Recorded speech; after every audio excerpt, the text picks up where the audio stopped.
Basically, we are taking an empty, disused property that has been left empty since a whole series of evictions here on the Sweetsway estate a few months ago, and we are opening it up to demonstrate two things. One, the damage that's done by private developers to perfectly good livable homes to keep people from living in them after they've evicted them, and for two, to show that a group of committed people with found and donated materials can come together and make a house very livable again, even when it has had this very deliberate damage done to it.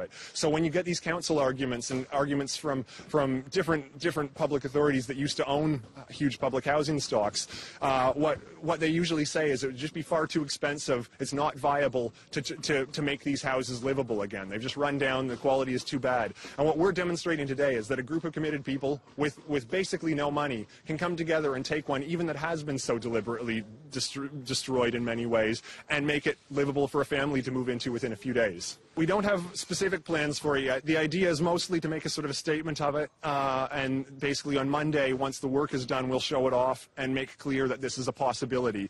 We want to do that for publicity's sake, but we also want to do that to highlight to people on estates all over London that are in similar situations that basically it's a criminal act to take homes in the midst of a housing crisis and smash them up, smash the porcelain, rip out the piping, everything they could do to basically make these houses unlivable. So we basically want to provide proof of concept here that if estates are run down in various places around London, communities can come together and make this happen. They don't have to rely on the council. They don't have to rely on private developers to do it. If people want their homes, we're at a position where both councils and the market have failed us, and this is an alternative way of dealing with that and showing what's possible when people come together and take action to make sure they have the housing they need. I'm living in the emergency accommodation in Golders Green at the moment, and I was living here for around 6 years.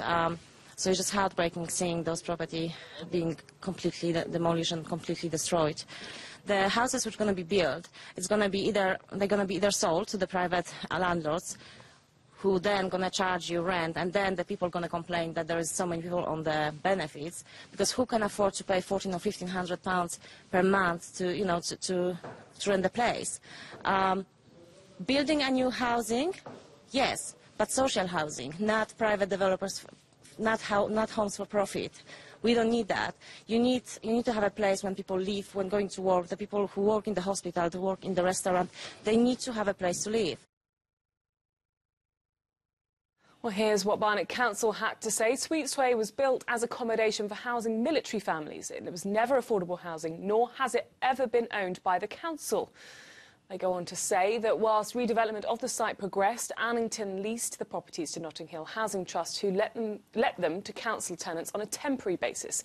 At the time of moving into the properties, tenants were made aware that the situation would be temporary. The council, as planning authority, refused an initial application for the development of Sweetsway site because it contained no affordable housing. A second application with 59 affordable housing units was approved in December 2014, a level which an independent valuer found delivered the maximum affordable housing whilst keeping the scheme viable.